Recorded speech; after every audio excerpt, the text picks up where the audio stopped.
Sneakers and Cleats, the podcast. There's nothing more exciting than hearing that music and my voice over that open on a Monday. Chuck, how are you? I'm well, Matthew. I am well. You're light, very soft-spoken today. Yes, I'm just thinking about the amount of money that's going on at my house right now, or about to go on, so I'm a little subdued. AC's out, you said? Yes. Well, it's a good thing it's not that. Yeah, good time to do it. Yeah, if your AC is going to go out, it's a good thing in October and not in April. Accurate. So, it would be my plan then to wait till maybe February or March to get this fixed. But I don't think that's going to go very well at the house. So, we are where we are, and we'll deal with what we need to deal with. Thoughts are with you and your AC Yes, unit. thank you very much.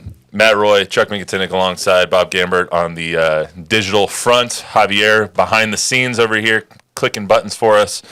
This is Monday, October 21st, episode 144. Don Harris was going to join us, but he is at the Wemby press conference right now, so he'll be with us on Thursday, preview the Spurs season. But before we get started, I want to remind everyone, subscribe to the YouTube channel, News 4 and Fox SA, if you're so inclined. Also, go to your favorite podcast app, download, rate, review the podcast, give us a 5-star rating. That'd be great. The NBA season finally upon us, Chuck, starts tomorrow.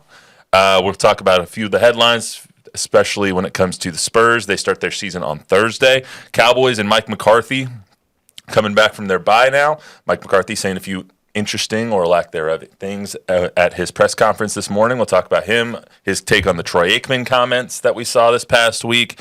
And lastly, the Roadrunners might be the most injured team in all the land. They just suffered another blow to someone that both of us really, really like in JT Clark. So we'll talk about that a little bit as well. But first, I want to get to trivia. I shortened this question so it would fit on the super there, Javier. 3 NBA players have won the MVP award in their second season in the league. Who are they? Victor Wembanyama is the impetus for this question. He is 7th in terms of odds for the MVP this year. So I gave you a little bit of time to think about it. I told you the question 20 minutes ago, but I planned this question knowing that Don was going to be here, because I knew that he would have a little bit better of a chance than you. No offense. That was no offense taken. No, I knew that he would have a little bit of a better chance at this question. So, Bob, feel free to chime in too if you have the answer to this question. Who is the last? Or there have been 3 NBA players who have won the MVP award in their second season in the league. Who are they? The hint I gave Chuck was it's not recent.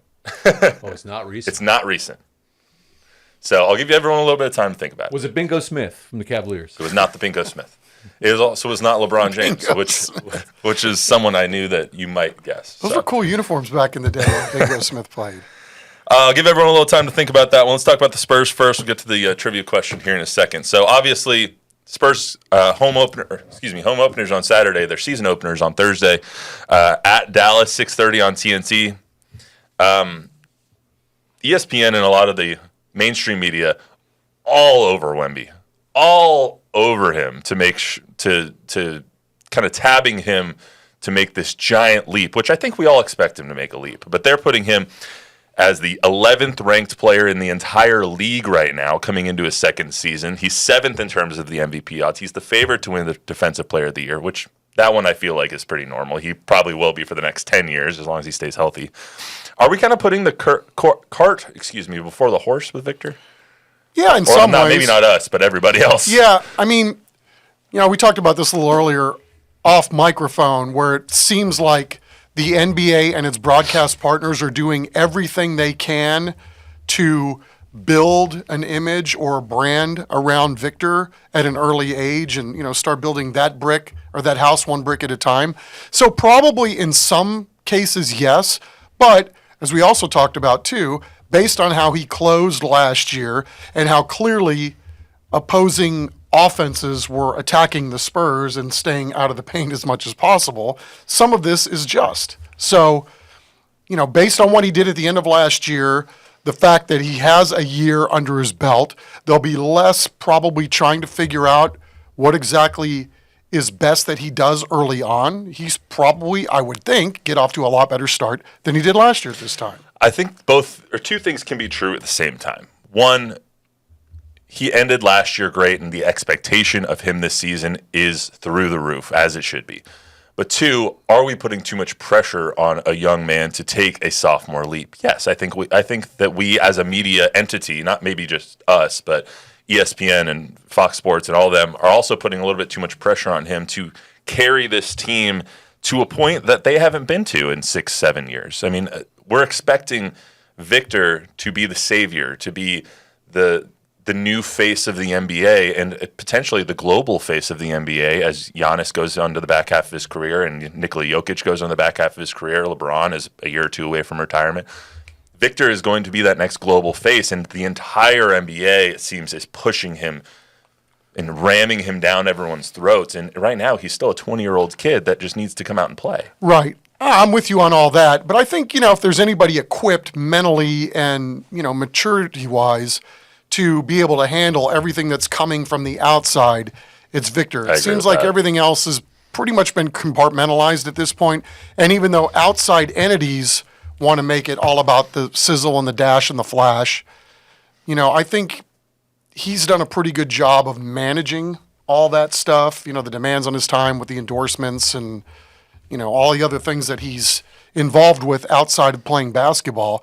But again, some of this, if he's to be the face of the league at some point, will be because there are other people that play well around him and they're winning ball games. Ultimately, if you're going to have the third worst or the fourth worst or the fifth worst record in the entire NBA, that stuff on the outside is only going to matter to a certain point.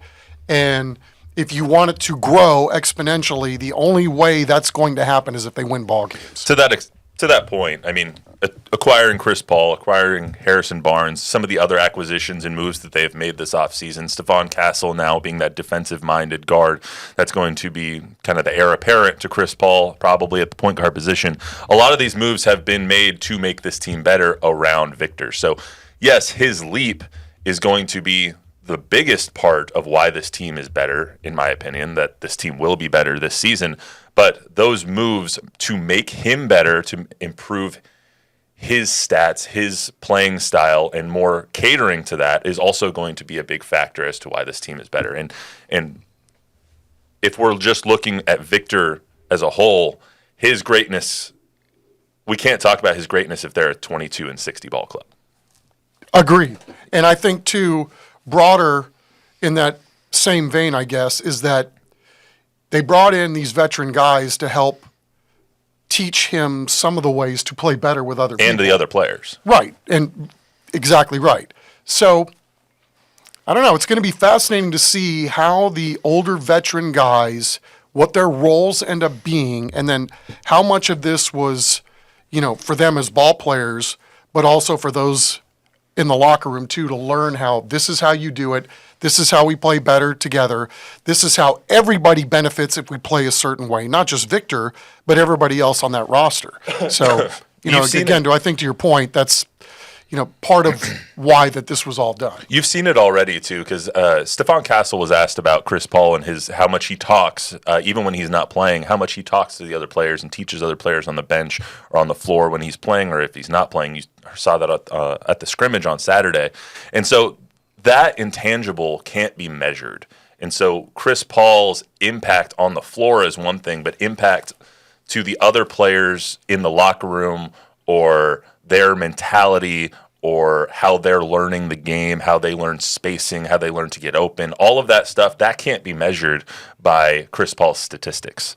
All of that is going to come in the win-loss column. Right, and I think just based on the small sample size that we got during the preseason, I think it's pretty apparent that Castle knows how to play basketball, right? Not just individually, but he plays well with others. He makes the right pass. He sees the floor. He's thinking a play or two or a pass ahead in everything that he does. And, Trey Jones has those qualities too, but what about some of these other guys? What are they going to take from, and obviously they're going to get better at those things too, having Harrison Barnes and Chris Paul in the locker room with them. But, how do some of these other athletic pieces fit?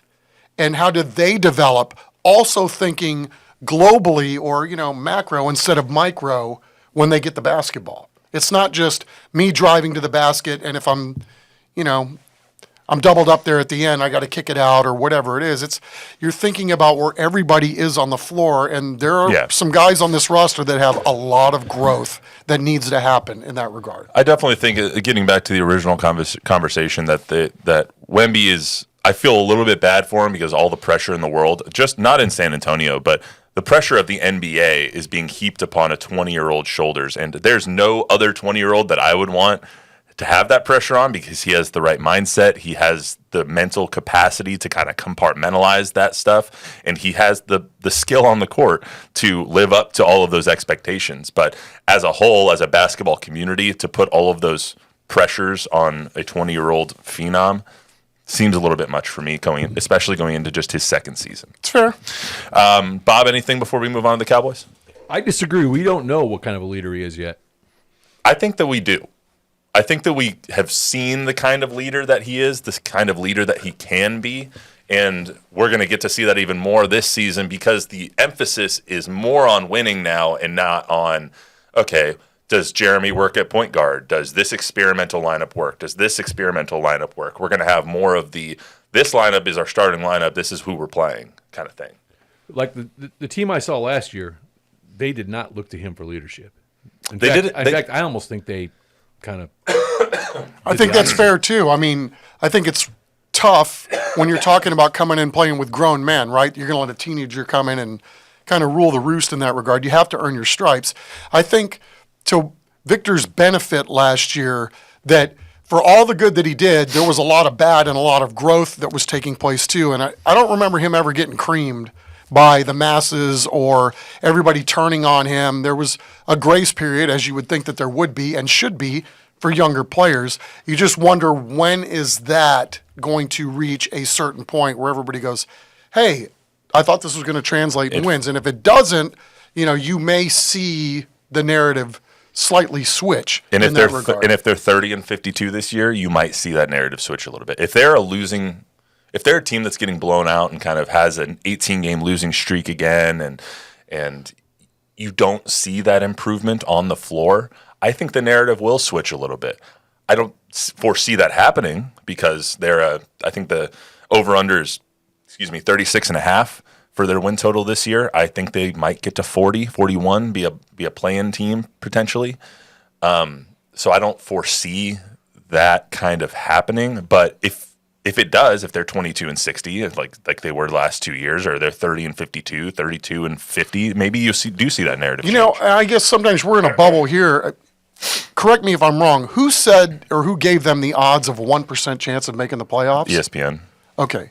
I mean, that's that would be a little concerning, but I'm not saying that ESPN's the end-all, be-all, but I wonder, I don't think they came to that conclusion, did they, by just spitballing? No, it's their BPI, their Basketball Power Index ratings and stuff like that. Okay. So, let's get to the answer to the trivia question first before we get to the Cowboys. So, 3 NBA players have won the MVP in their second season in the league. I have all 3 right here. Can I look and let's see? You cannot see my paper. Come on, I told you I wouldn't look it up, even though you gave me a head start. I will give you a cutoff year. Okay. The first, or the most recent one, was the 1970-71 season. Lord. Okay, so Bill Russell, Wilt Chamberlain, and Bob Cousy. None of those are right. Actually, Bill Russell's right. Okay. That's all I got. Anybody? No. Bueller? I got nothing. All right. Second season for Kareem Abdul-Jabbar. Okay. He's 7-time MVP. He won in his second and third seasons. 70 and 71 it was his second season in the league. You should have probably gotten that one. Yeah, that one was probably the easiest. The gimme. Bill Russell is another one. 57-58 season. It was his second year in the league. No, and Bob Pettit. Bob Pettit. 55-56. Would have never guessed first Bob Pettit. MVP award. Okay. Was Bob Pettit in 55-56 season. Come on, Chuck. I think Don would have gotten that. So that's why I prepped. You think you would have gotten Bob Pettit? I know he would have gotten Kareem. I think you would have gotten Kareem. Well, you got. I think you would have gotten Bill Russell. I think between the 3 of you, you would have gotten it. That's why I gave. Well, between the 3 of us being all done. Yeah, but I mean, I think I'm not going to give us that much grace. No. I think I tried to help it out, but here we go.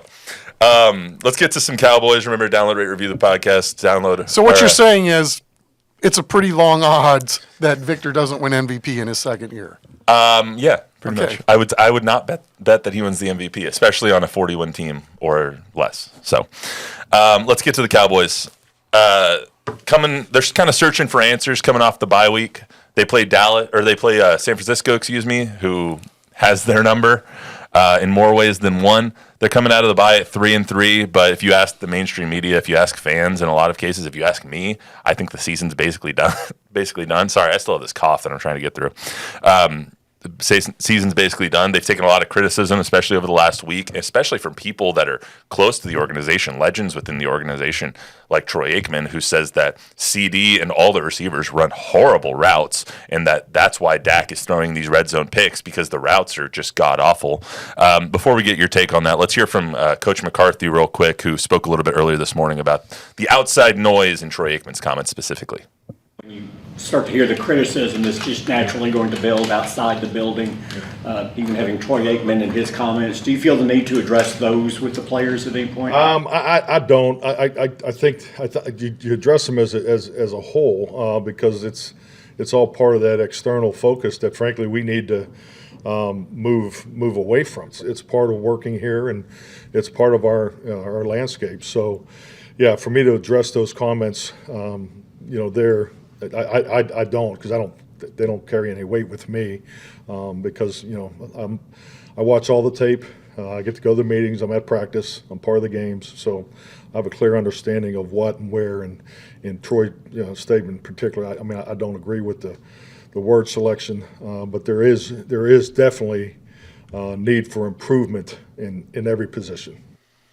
Yeah, there's need for improvement, and there's need for you to run better routes. Because I would defer to Troy, obviously. He's played a lot of football. He's seen a lot of routes run, and he is one of the best analysts out there of football. But if Troy says it, people are going to listen, and he's probably not wrong. No, I don't think he is wrong either. And I think McCarthy just said in not so many words that we've got to be better, and there probably are some areas. And we've talked about this about 9 on this show, right? The way he's the fastest guy, he's the quickest guy, he's the twitchiest guy. He even talks fast. Yeah. Everything about Turpin, is it's at another speed that you and I will never ever get to, right? So, he's a raw player, but if that can ever be harnessed, or where he is running better routes, but still, even having said that, and the guy's open a lot. Well, the entire position group is young and raw. Yes. CD is one of the best receivers in the league, and I don't want my words to be parsed here because that is a fact. That's a given. He's paid like one of them because he is one of them. But I would defer to Troy, who's saying he doesn't run great routes, and that's part of the reason that him and Dak aren't on the same page on a lot of things. And him missing training camp probably didn't help. It's different when you look at things like Aaron Donald, who who missed training camp multiple times and then came in and was a game wrecker. Okay, well, D-line is a little bit less intricate than wide receiver is. You have to have perfect timing, especially in Mike McCarthy's system, to work a lot of these things out. And when you don't have perfect timing, it ends up with red zone interceptions. Some of them are purely Dak's fault, and that's on him.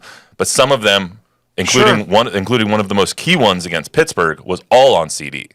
And you need that improvement. You need that connection with your quarterback. And if you're not running crisp routes, then this is the impact. Yeah, they've got a lot of work to do in that area for sure. And again, I think both guys can be right. McCarthy can't go out and say, yes, I 100% rubber stamp what Troy Aikman just said.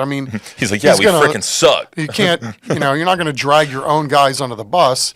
Clearly, there's room for improvement, not only with the receiving core, but with every other position group in that building. There needs to be a lot of improvement. There also needs to be some more health, because that's one of the huge reasons that they're 3-3 is because this is a decimated football team in terms of health. So hopefully when we get the injury reports this week, Deron Bland isn't on there, and he's coming back from an injury. You have Kendricks back. You might have Micah Parsons back. Hopefully DeMarcus Lawrence comes back within the next couple of weeks. You need to get your top-end players back because of how young this team is underneath them.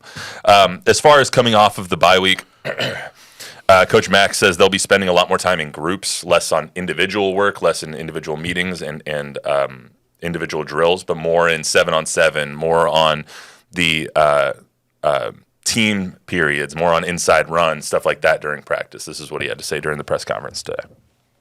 We got to get away from as many individual meetings. We need more group because our connection between position needs to be higher. You can talk about details and buzzword the hell out of these conversations, but the reality of it is if the connection between the positions doesn't increase, then the unit production is not going to be where we want it to be. So that's really going through with a fine tooth.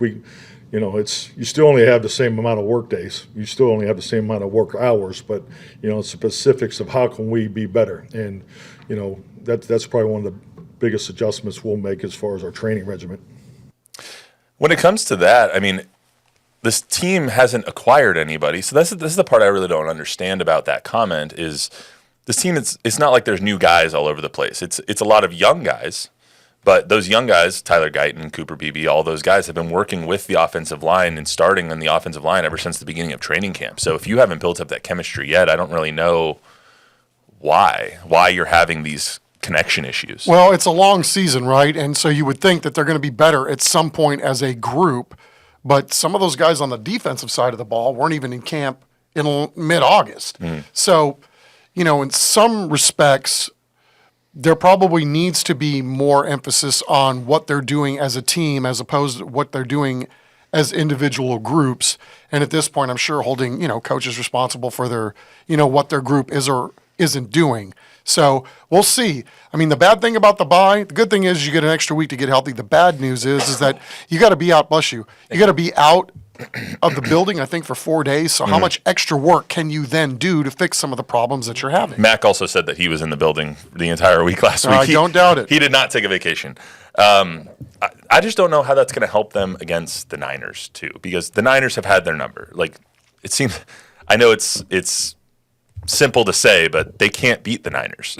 They haven't. They've tried with so many iterations of this team, and they can't do it. They can't stop a – Kyle Shanahan offense at all on defense. And so going into San Francisco coming off of a brutal loss yesterday against the Chiefs, where the Chiefs kind of took them apart on the ground. Dallas isn't that team. Dallas isn't a team that can take you apart on the ground. So I don't know how all this group period is going to help them in that game. Well, I think if you're going to be playing the 49ers, this is the time to be playing them. And I think also, too, when the schedule comes out, this is one of those games that they really, really game planned and schemed for during the course of the offseason. I think this game will be treated and was treated during the offseason like a division matchup with a lot of emphasis on it, knowing that this was going to be probably a very pivotal game in terms of not only playoff implications, but also possibly tiebreakers. So a game like this gets more attention because it's not, quote unquote, the uncommon opponent. So we'll see. I think it helps that they had a week off. And I think it also helps that San Francisco, as banged up as they are, got even more banged up. Yeah, so Brandon Ayuk we can cry the Cowboys a river in terms of how banged up they are, but all these teams are all dealing with the same thing right about now. And a lot of this during the course of the season, and McCarthy's talked about this before, it's when do you play a team matters a lot, right? You don't want to play a team like this when they're 100% and rolling. I mean, this is the time if there's a chance to right a wrong in this series, now is the time to then go do it. I agree. If you want to play San Francisco, it's this week because I don't know this actually. Trent Williams, he got ejected for throwing a punch at the end of yesterday's game against the Chiefs. Does that mean he's out the next week? I don't think so. Oh, okay. I don't know how the league is. That'd be good for the Cowboys. Like, I just don't know the rule there. Yeah. I know if you get ejected in a college game, you miss like the first half of the next game for the targeting rule and stuff like that. I just don't know how it works in the NFL.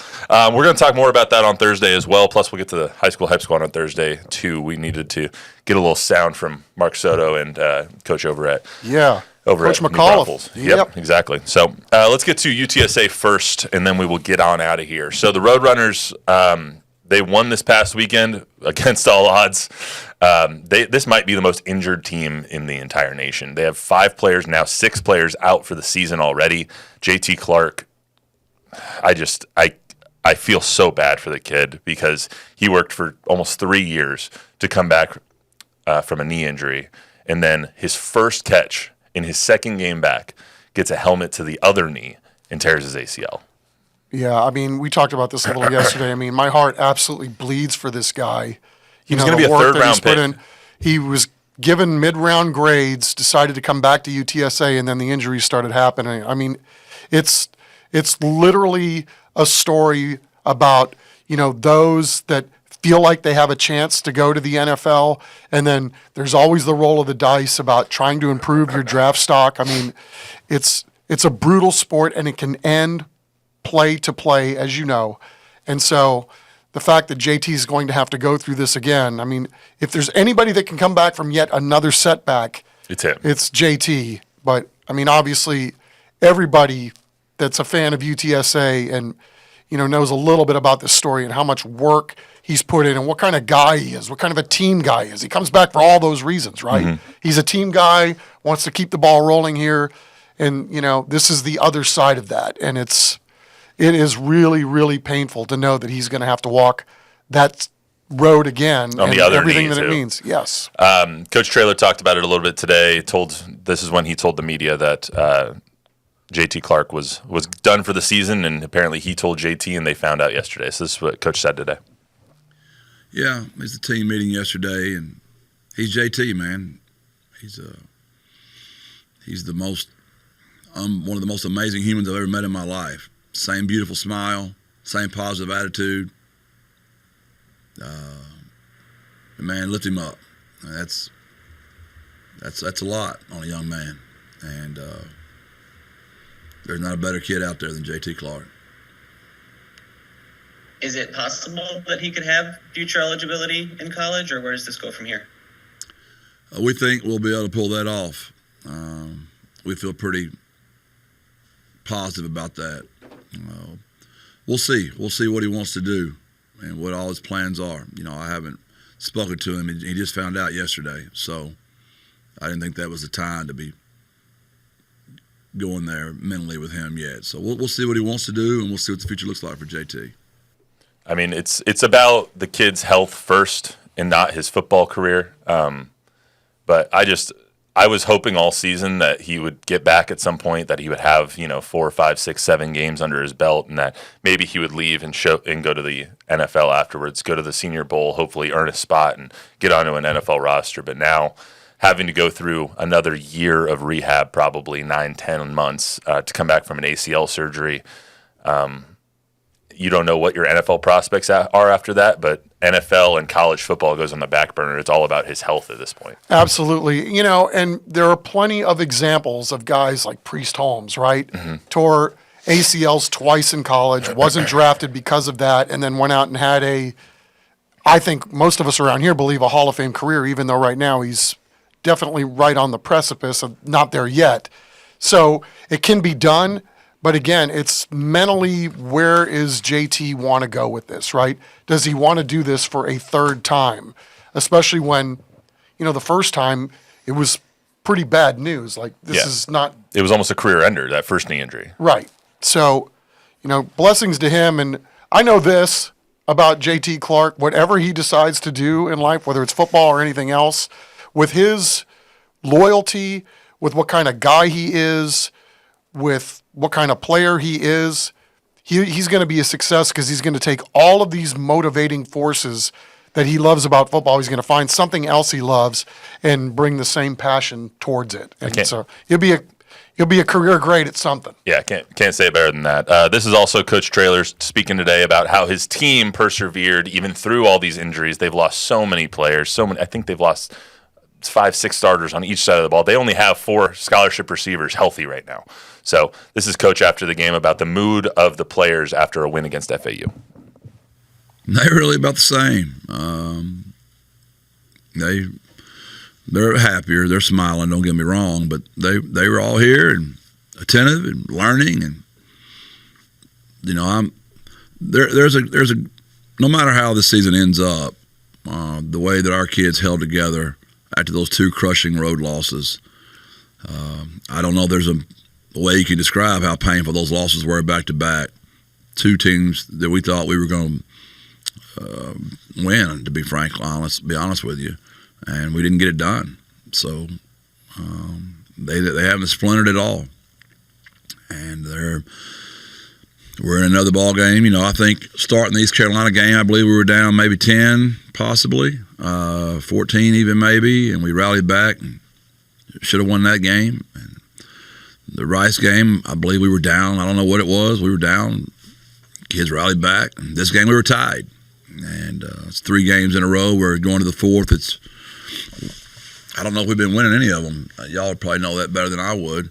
But our kids just keep competing and keep trying to scrap and claw, and that's what I'm most proud of, is how they've hung together. But they're happier, but it wasn't like anything crazy.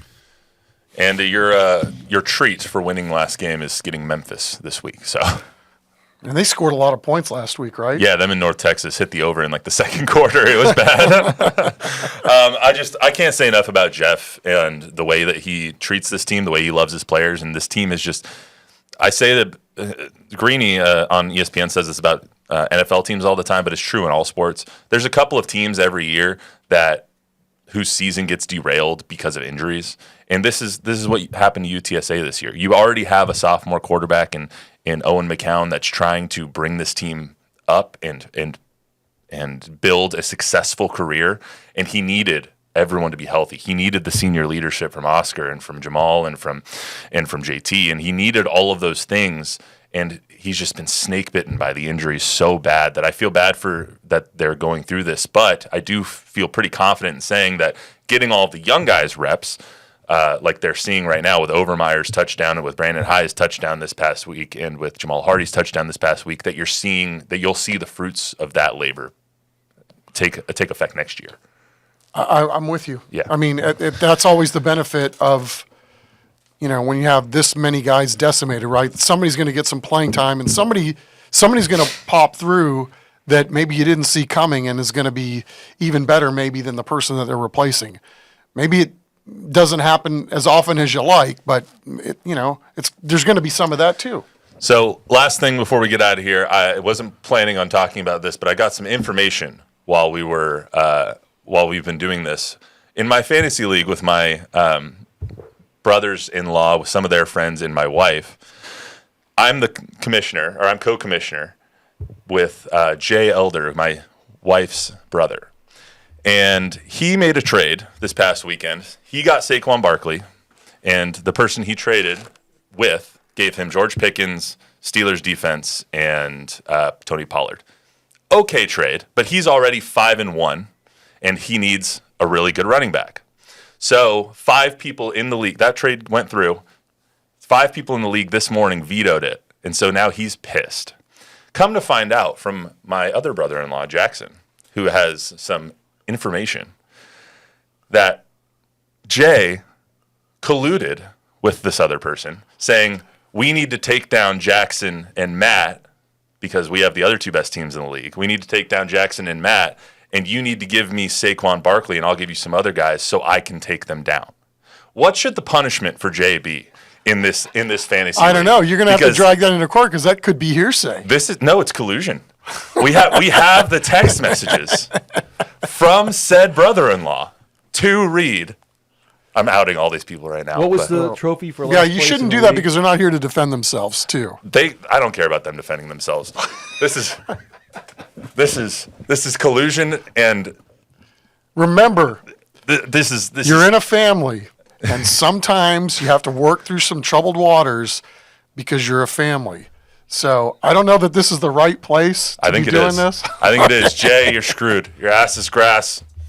The punishment for last place is removal from the league, and we swap one in every year. So the punishment for last place is removal of the league, and you have to wear a last place license plate on your car. I think since Jay's colluding to try and win, he should be automatically in last place. That's what All I know is whenever it's a little harsh. all I can think of is the Shiva and the Sacco. What? From the league? You ever watched the league? It's about No, I never watched the league, to be honest. Gosh, I couldn't get into it. I tried, but I couldn't get into it. But anyway, have you guys ever had someone collude on you during the league? Like this team's 5-1. He's really good. Like his team is solid. He has 2 defenses and 2 kickers on his team. I don't know how he's really good, but he's really good. And he's colluding to get Saquon to win the league to take down his brother and his brother-in-law. This is unacceptable. I would let the cosmic universe take care of this. Let's see what Saquon does the rest of the year after this trade. The trade did get vetoed, and That's too bad. Now he's upset. I say let it go through and let's see what happens. We'll settle this on the field. I say I go trade for Saquon now. That's what should happen. I think in all of this, the punishment should be I get Saquon. That's what's funnier though is I'm playing him this week, and if I win, I'll be in first place. If he wins, he'll continue to be in first place. And I'm down by like 4 points, and I have Marvin Harrison Jr. tonight. So. Well, let's see if he plays. We'll see how the cosmic universe responds to both sides then, I guess. If I was wrong to mention this on the podcast, Marvin Harrison is going to be out with a concussion tonight. Do not speak it into existence. All right. Well, Jay, we're on to your scheme, and I just wanted Jay, I'm Switzerland in all this. No, he told me off camera you're screwed. No, I didn't. That's all we got for today on the Sneakers and Cleats podcast. Join us on Thursday. Full breakdown of the Spurs' upcoming season and what we think is going to happen there. We'll do predictions over/under. We'll do playoff predictions. We do all that stuff. Plus, we got Week 9 of the High School Hype Squad and TNL matchup breakdown on Thursday as well. Until then, see everyone on Thursday.